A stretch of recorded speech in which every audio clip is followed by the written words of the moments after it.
10 a.m. January 15, 1947. Betty Bersinger, a local housewife, was walking down Norton Avenue in Los Angeles when she saw something disturbing in an empty lot on the street. When she first saw the corpse, Bersinger said that the body was so white that at first she assumed it had to be a mannequin.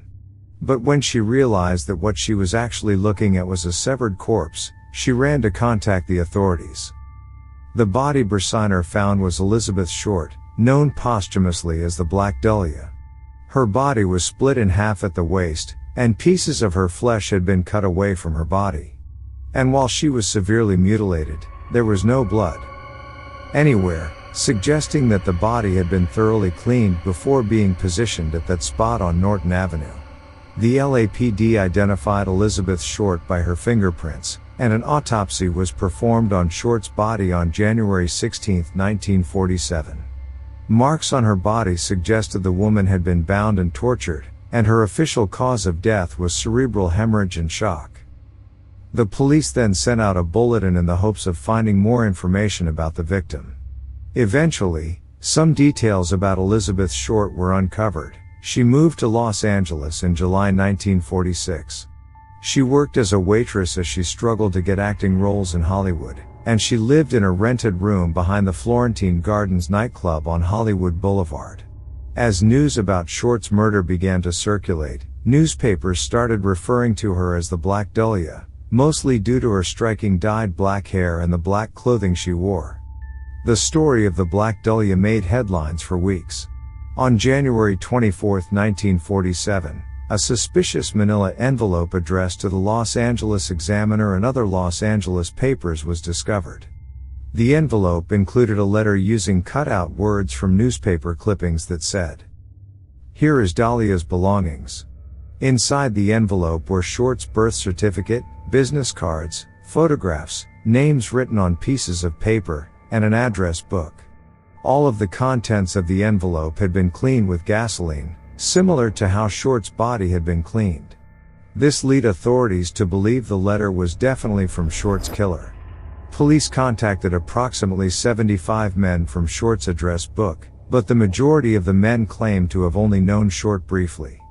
Due to the nature of the precise cuts on Short's body, authorities suspected someone in the medical field could have been the killer, and police served a warrant to the USC Medical School, which was located close to where Short's body had been found. But after several interviews and background checks, they were still no closer to solving this case. Although the case went cold, people's fascination with the story has not dissipated. Elizabeth Short's unsolved murder has inspired many books and films, both fiction and nonfiction. The most famous account of Elizabeth Short's murder is The Black Dahlia, a 1987 novel that fictionalizes the details of this fascinating story. This novel is so well researched and so vividly rendered that many readers have said they had to remind themselves that it was fiction and not true crime. In this book, the author James Ellroy depicts the details of the Black Dahlia investigation and imagines how the crime could have been resolved. In 2006, Ellroy's book was adapted into a noir film, directed by Brian De Palma and starring Mia Kirshner as Elizabeth Short. While the case of the Black Dahlia is still unsolved, there are many theories about who could have committed this crime.